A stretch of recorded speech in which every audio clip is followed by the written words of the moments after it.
قرآن مجید برہان رشید میں سب سے بڑا فرض جو بندے پر ہے، نماز روزہ حج زکات پر مقدم فرض، وہ ہے نبی علیہ الصلوۃ والسلام کی تعظیم و توقیر۔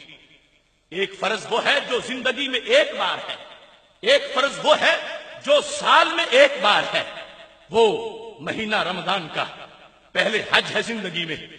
ایک فرض وہ ہے جو زکات ادا کرنے سے سال کے بعد وہ فرض ادا ہو جاتا ہے۔ 5 وقت نماز پڑھیں تو دن میں 5 مرتبہ وہ فرض ادا ہوتا ہے۔ رب کعبہ کی قسم ہے، ناموس رسالت پہ پہرا دینے والا فرض وہ فرض ہے جو نہ سال میں ایک بار، نہ زندگی میں ایک بار، نہ دن میں 5 بار، یہ وہ فرض ہے جو مومن پر ہر سیکنڈ میں فرض ہے۔ اور وہ فرض ادا تب ہوگا جب ہر سیکنڈ میں عزت پہ پہرا دے گا۔ خود تو توہین سے بچے گا ہی، لیکن کسی کو توہین نہیں کرنے دے گا تو پھر پتا چلے گا کہ یہ فرض ادا کر رہا ہے، اور اپنی زندگی میں وَتُعَزِّرُوهُ وَتُوَقِّرُوهُ کا جو حکم ہے اس پہ عمل کرتا نظر آ رہا ہے۔ اس واسطے جب ایسا کوئی جرم کرے کہ رسول اللہ صلی اللہ علیہ وسلم کے بارے میں ایسا لفظ بولتا ہے جس سے گستاخی کی بو آ رہی ہے، اس کے لحاظ سے قرآن مجید نے کتنے سخت احکام کو نازل کیا۔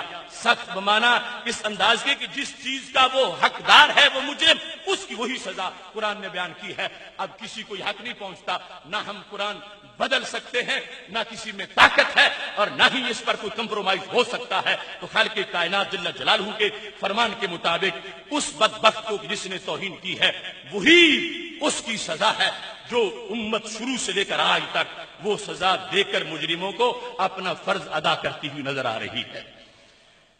خالق کائنات جل جلالہ کا فرمان ہے، سورہ مائدہ آیت نمبر 33، انما جزاء الذین یحاربون اللہ ورسولہ ویسعون فی الارض فسادا، سوائے اس کے نہیں کہ جزا ان لوگوں کی جو رب اور اس کے نبی صلی اللہ علیہ وسلم سے جنگ لڑتے ہیں اور زمین میں فساد پھیلاتے ہیں۔ کیا جزا ہے؟ این یقتلوا، ان کو قتل کر دیا جائے، چن چن کے ٹکڑے کیا جائے۔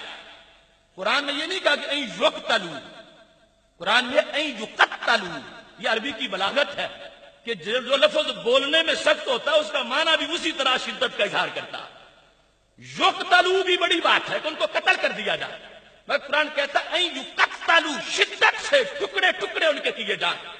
جرم کیا تھا؟ اللہ سے اور اللہ کے رسول صلی اللہ علیہ وسلم سے انہوں نے جنگ شروع کر دی ہے۔ وہ ہے کیا؟ زمین میں فساد برپا کرتے ہیں۔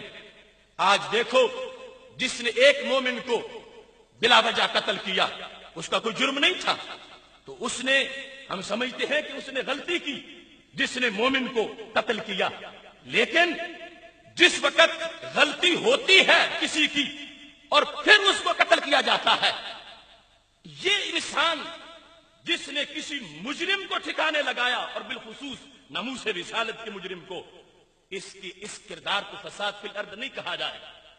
میں آج ان قلم کے سوداگروں سے یہ کہنا چاہتا ہوں کہ ایسے گمراہ فتوے نیٹ پر دینے بند کر دیے جائیں۔ فساد، حق کو کہنا یہ شروع سے منافقوں کا طریقہ تھا۔ وَإِذَا قِيلَ لَهُمْ لَا تُفْسِدُوا فِي الْأَرْضِ، جب انہیں کہا جائے کہ زمین میں فساد مت پھیلاؤ، وہ کہتے ہیں انما نحن مصلحون، ہم تو اصلاح کرنے والے۔ تو جو فساد کا ارتکاب کر رہا ہوتا ہے، قتل و قتال میں یہ چھوٹے درجے کا فساد ہے، سب سے بڑا فساد یہ ہے کہ جو شخص زمین پر میرے نبی علیہ الصلوۃ والسلام کو گالی دیتا ہے، توہین کرتا ہے، جو میں تعریف پہلے بتا رہا ہوں کہ توہین کہاں سے شروع ہوتی، یہ سب سے بڑا مفسد ہے، سب سے بڑا فسادی ہے، سب سے بڑا باغی ہے۔ تم تجربہ کر کے دیکھ لو، رب کعبہ کی قسم ہے، تم میں سے کسی کے باپ کو کوئی قتل کر دے، بیٹے کو قتل کر دے، بھائی کو قتل کر دے، دل کو وہ آگ نہیں لگے گی جو آگ اگر تمہارے سامنے کوئی نبی علیہ السلام کی توہین کرے تو لگ جائے گی۔ سینکڑوں مسلمان شہید ہو جائے، امت مسلمہ کو اتنا غصہ نہیں آئے گا جتنا غصہ ایک گالی پر آ جائے گا جو مقام محبت کو دی جائے۔ اس واسطے لوگوں کو اپنے دماغ کا علاج کروانا چاہیے۔ فساد فی الارض کا پہلا فرد وہ ہے کہ جس نے توہین رسالت کی ہے، اس سے بڑا اور کوئی فساد فی الارض نہیں ہے۔ اس بنیاد پر توہین رسالت کا جو مجرم ہے اس کو مارے تو پھر زمین پہ امن قائم ہوتا ہے، اگر وہ رہے تو پھر زمین میں فساد ہوتا ہے۔ اور قرآن کا فیصلہ کیا ہے کہ جو یسعون فی الارض فسادا، جو ایسا جرم کر رہے ہیں، ان یقتلوا، ان کو قتل کر دیا جائے۔ شدت کے ساتھ یہ حکم قرآن مجید برہان رشید میں دیا گیا۔